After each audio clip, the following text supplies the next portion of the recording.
Hi, welcome to my podcast, Becoming a Cut Flower Grower. I'm your host, Lydia, and I'm here to share my year of growing and selling cut flowers. I'll be giving you the lowdown on everything I'm doing and sharing all the highs and lows, the good times and the inevitable disasters, all in real time. Join me on my cut flower journey, starting right now. Good morning, everybody. I'm actually on the plot today. I've made it. I'm here. And although we had so much rain last week, it's actually not too bad now. So I thought I'll come on and have a look, see how much of my compost heap the rats have dug out, and check out how all the plants are doing. And so I've decided just to reduce the height on these Verbena bonariensis, which have got incredibly tall, and I don't really want them blowing around so much in the wind. So what I really wanted to talk about this morning briefly is a reflection on my last episode, which, if you were listening, was me talking about all the things that might be holding you back from starting your own cut flower business. And it did occur to me about an hour after I'd uploaded the episode that you might be listening to this for completely different reasons. And all the assumptions that I talked about on the episode might not apply to you at all. In which case, it may have been a bit of a wasted episode. And I thought, well, not everybody is going to be listening to this because they want to start a cut flower business. And I'm not narcissistic enough to think you're listening because you just like the sound of my voice. So I'm going to try not to natter on too much about what I think you should and shouldn't be doing, because nobody actually asked me to do that. It's just something that I feel it's worth being positive and trying to make the process seem easier and more relatable, because I know when I was thinking about it last year and the year before, I really didn't know where to start. I didn't know where to turn to.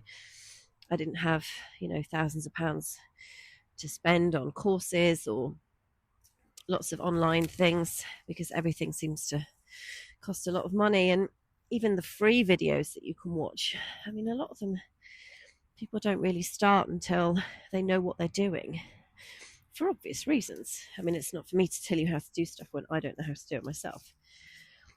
So the reason I started this podcast was really to invite you to join me on this journey. And if it was something that you were interested in, you might find it interesting just to watch somebody, or listen rather, to somebody who's actually doing it from the very, very beginning.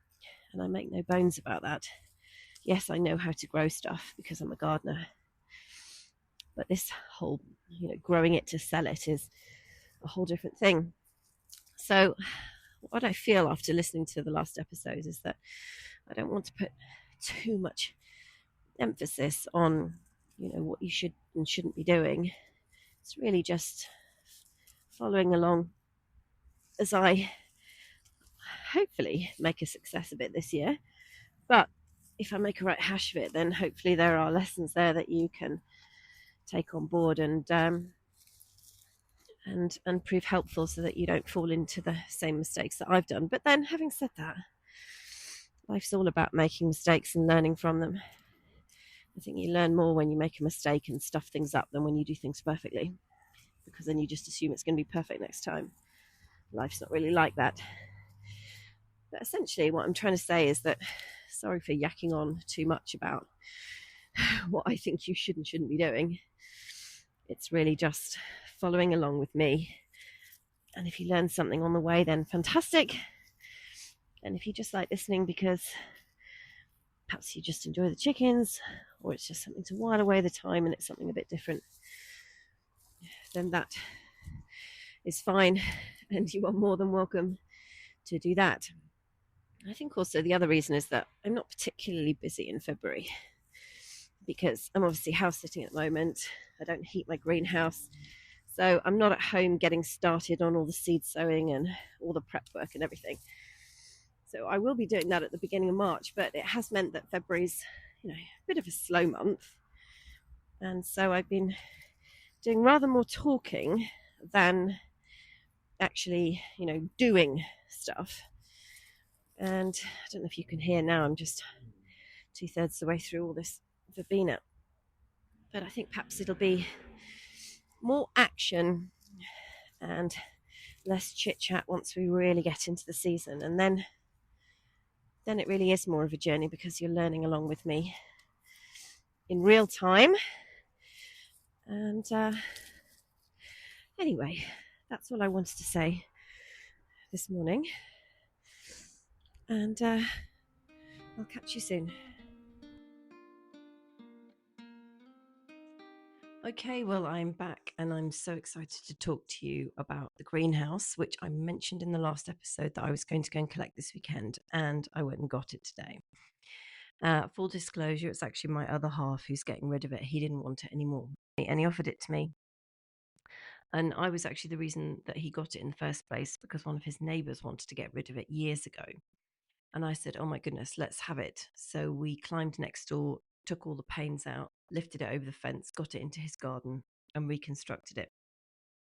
Anyway, he has passed it on to me and I'm very excited about it. I put some photos on the @Hen Hill Cut Flowers Instagram if you want to have a look at some photos of me taking it down.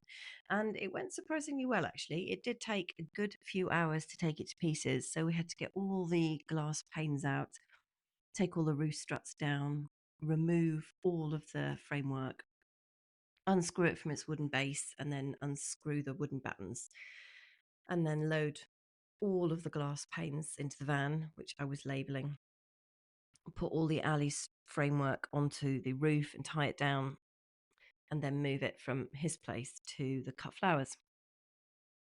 And it's a lovely greenhouse. It's not a big greenhouse at all. It's a really, really nice shape, actually. It's kind of shallow and wide versus the greenhouse I already have, which is quite narrow and then longer.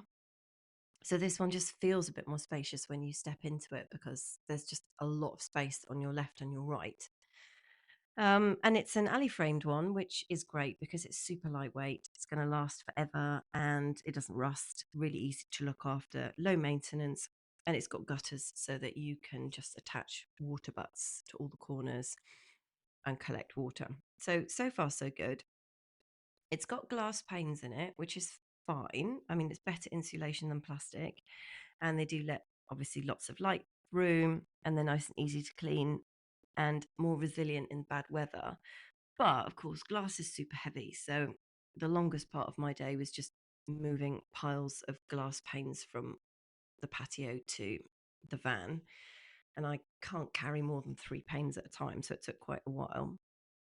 And we did manage to break a couple of panes. I mean, it's inevitable. It really is inevitable. And we were so excited. We only broke 2. And then we found a spare one, which was great. And then by the time we unloaded, the spare got broken on the journey. So we're kind of 3 panes down. But it's not the end of the world. It is possible to replace them. And actually, when I've broken them in the past, I have replaced them with perspex, which you can get cut to order online and just have delivered. And it's a lot lighter and easier to fit than the glass. But luckily, we didn't have any injuries today, which is always a bonus because when we initially got this greenhouse from the neighbour, as the glass panes were being passed over the fence, I dropped one and I dropped it and it fell right down my thigh. So I've got a 2.5 inch scar all down the front of my leg, which was really nice and looked quite dramatic at the time. Although, as you'll know, if you've ever had a glass injury, it happens very, very quickly and you kind of don't feel anything. And then for about 2 seconds, nothing happens. And then just the most enormous amount of blood just appears. And you think, oh my God, this is terrible. I'm going to need stitches. Anyway, we patched it up and it was fine. So, as I say, no injuries today, which is great. And I will replace the broken panes in due course. And it could well be that we actually break more when we put the thing back together. And the beauty of aluminium framed greenhouses is that the frame is so incredibly light. You can literally lift the sides of it once it's been taken to pieces.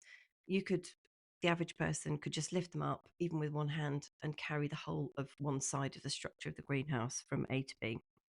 It's super, super easy to take it apart and put it together. The glass is the problem because the glass is really heavy, really fragile, And even just sort of putting it down, on a paving slab or something, often the corners just chip off and then you've got shards of broken glass all over the place. So alley frame, wonderful. Glass panes, not so brilliant. Now this one is completely freestanding. It's not like a lean-to or anything. It's totally does its own thing, and it's kind of gable fronted. So it's got like a pointy bit at the top and then a nice bit of clear roof space. And it's going to be put up where the cut flowers are. But if you've listened to earlier episodes, you'll know I have a slight problem, which is the entire site is on a slope. And it's not a massively steep slope, but it is steep enough. So we're going to have to come up with a way of installing it so that it is obviously level and safe to be in, because once you've put all of the glass back in, it's a really, really heavy structure. And it's important that it's level so that it doesn't move, because then you'll start getting the panes cracking, and we don't want any problems like that. I've also got trees overhanging the field, so I need to site it away from the trees. When I've looked at greenhouses, or when you read gardening magazines and there's always adverts for luxury greenhouses, they always seem to be sited near trees. And I don't understand this at all, because as somebody that works with greenhouses all the time, the very last thing you want to do is be in a greenhouse near a tree, especially on a windy day. Because not only do you lose a lot of light from the tree, I mean, if it's an evergreen tree, total waste of time. Deciduous, okay, you might have a case for doing it, but you still lose loads of light. And I can't see the point. If you're going to have a greenhouse, don't put it anywhere near a tree, because you'll lose the light. And also, you've got the risk of damage from branches coming down. We've had some cracking storms in the last 6 months, and branches don't just fall straight down, they'll break off and then they'll get blown in the wind. And again, the last thing you want is a great big chunk of wood hitting your greenhouse.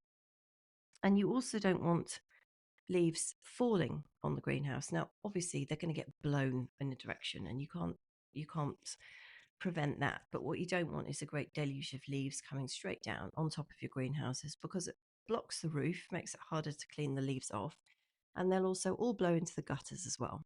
And then your water butts will get blocked up, and you just have a whole load of problems. So whatever you do, just site one away from trees. Don't look at the adverts where there's just a lovely tree nearby. It's ridiculous.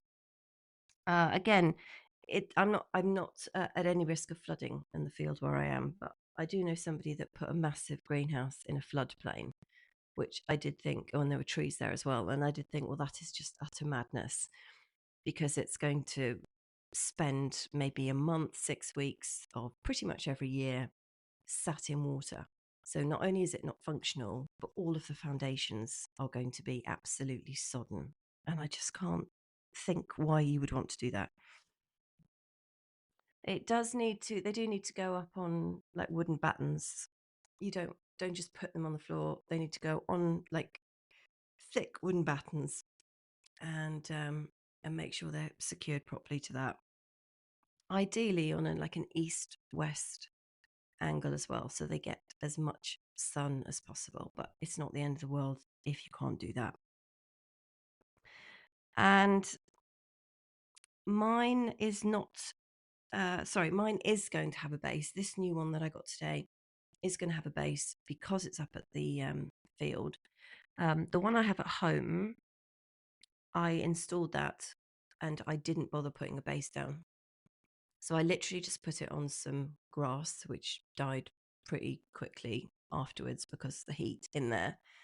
And so that one just has a soil floor, which is perfect because I put my tomatoes and anything else I'm growing in there directly into the soil, and they love it. They can just be in charge of getting their own water. Whereas if you put tomatoes in your greenhouse in pots or containers or grow bags, you have to keep a really, really close eye on them because everything dries out so much. So I find it much easier just to have an earthy floor in there, and whatever goes in the ground can sort itself out. And I don't have any pest problems, although having said that, I did last year for the first time in a decade. I had mice in the greenhouse and they have been tunneling in from the bottom, so I'll be sorting that out with chicken wire this year. But if you don't have a problem with pests, then you could just have a soft floor. And what I've got is paving slabs going from the door, running right down the center of the greenhouse, so that you can walk in, keep feet and everything clean, and then you work either side of that.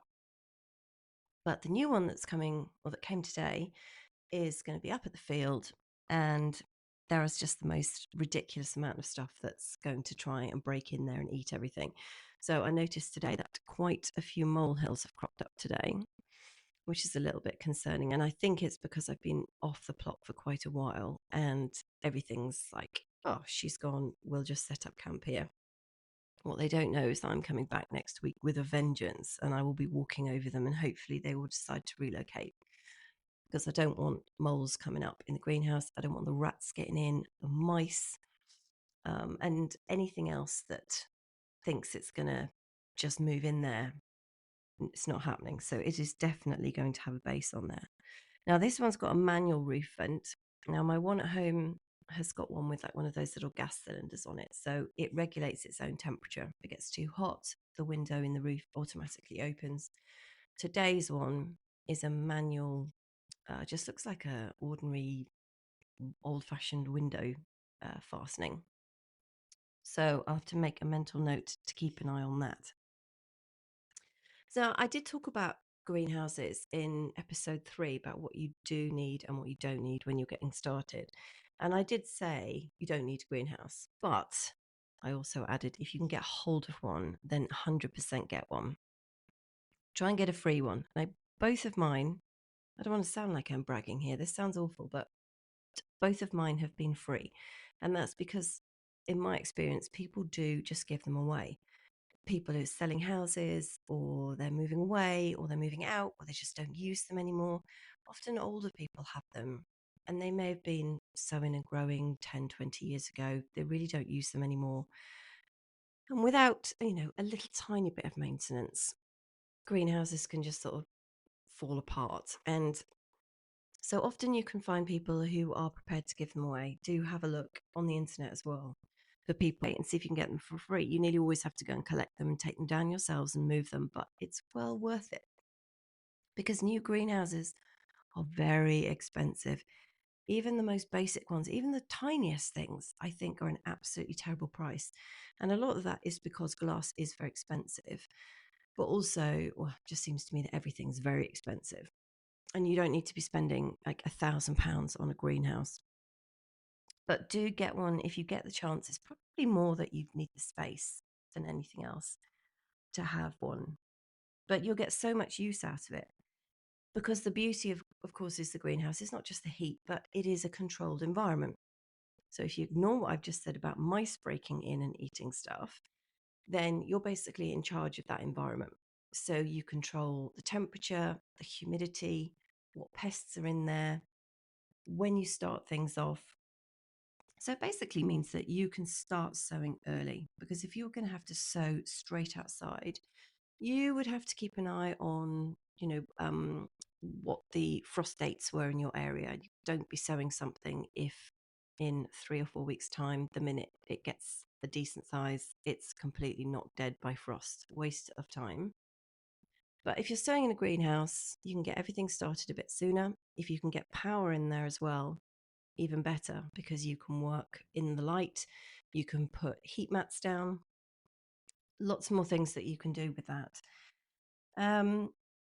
And basically you can just protect the seed trays and the seedlings from the weather, from the frosts, from pests. And you've basically got a head start at the beginning of the year, which is really, really helpful.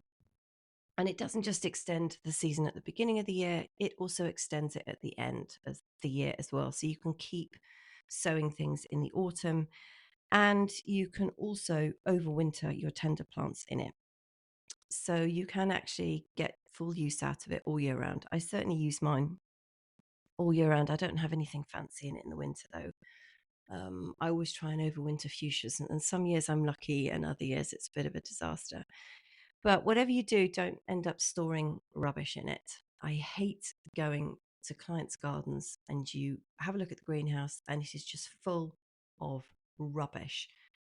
metal implements, tools, that's an absolute no-no for me. uh, Rolls of chicken wire, boxes, all the chemicals, fertilizers. I mean, I hate to see chemicals anyway, but boxes of like rose feed and lawn feed and all of that should be in the shed, not in the greenhouse anyway. Old packets of seeds, random pots of string, broken implements, broken tools, baskets, netting. Oh my goodness. No, absolutely no way. Clear all of that rubbish out, put it in a shed somewhere. Do not use your greenhouse for that. It is a sacred space.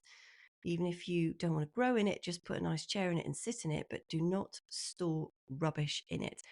Because I have been in a greenhouse where people had tools and I turned around and knocked one of them off and it smashed through a whole load of panes, which I then had to pay to replace.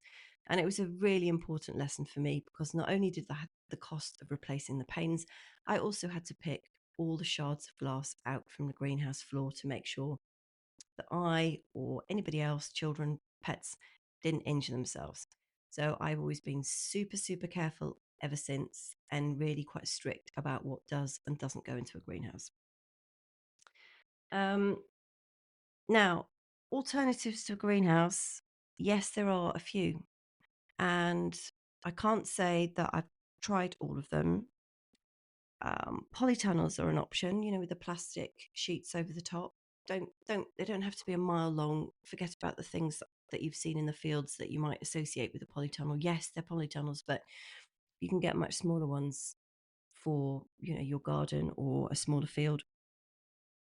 And mini plastic greenhouses, these are actually really great. I've got a few of these over the years now. I do find that the plastic cover that goes over the top doesn't let very much light in at all. And actually, what I end up using mine for is just shelving inside my greenhouse.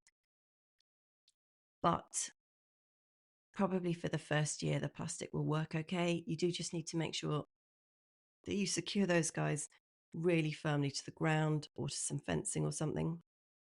Don't just put them on some paving slabs unless you put breeze blocks over the bottom bit of them, because the minute there's some wind, they'll just vanish and everything will be gone. Lean-tos are another option, and cold frames as well. Now, I don't actually have any cold frames. What I have done in the past is I just have a couple of tables outside my greenhouse, and in the morning when I go out for my coffee, in the spring, I go and say hi to everybody in the greenhouse, and I carry everybody out, put them on the table, set them up for the day, water them, and then in the evening I go and I put them all back in the greenhouse. Now, if I had a cold frame, I could leave them in there overnight, but I haven't quite got the space. I have got the panes of glass in a frame ready to go, but not quite enough space for the cold frame. So I think that's going to be made up at the field this year. I think there's a possibility of doing that. And they are quite straightforward to make as well. Don't have to be difficult, don't have to be expensive.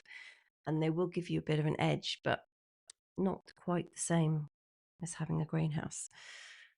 So that is all about greenhouses. And I hope that's helpful. And I hope if you fancy getting one, that you get out there on a mission and you get one.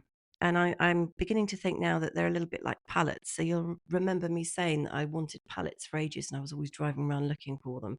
And then I got one and now I've got about 20 and more just keep arriving. So maybe it's going to be like that with greenhouses. When I speak to you in a few months' time, I'll have another greenhouse. That would be awesome. But yeah, do get one if you can. Not essential, but highly desirable. And I will keep you posted on how we get on putting the base down for it and then getting it built. And then I'll pop a photo on the Instagram. And then we can start filling it up, which will be probably the topic of my next episode. I want to go through all the seeds that I've already purchased this year and that I'm planning on using. And I did actually bring them with me because I'm house sitting this month. And when I had to leave home, I was thinking, gosh, right, remember to take, all the valuables and personal items and blah, blah, blah. and photos and everything. And then I thought, God, if there's a fire, I would lose all of my seeds for 2025. So I better take them. So I bought the whole lot with me as well, which is ridiculous. But it's a good opportunity to go through them all with you, chat about what I've got, and we'll see if you've got any of the same. And I'll tell you why I've picked them and what I'm going to start doing with them. Because we're fast approaching the end of February. I can't believe this month has gone as quickly as it has. 1st of March is Saturday, and then it really is the start of the crazy busy season. And I can't wait. And I do hope you're going to join me because it's going to be very exciting. All right, catch you later. Please join me next time and do subscribe so I know you're listening. My contact details are in the show notes, and I'd love to hear from you if you have a question you'd like me to answer on the show. Until next time.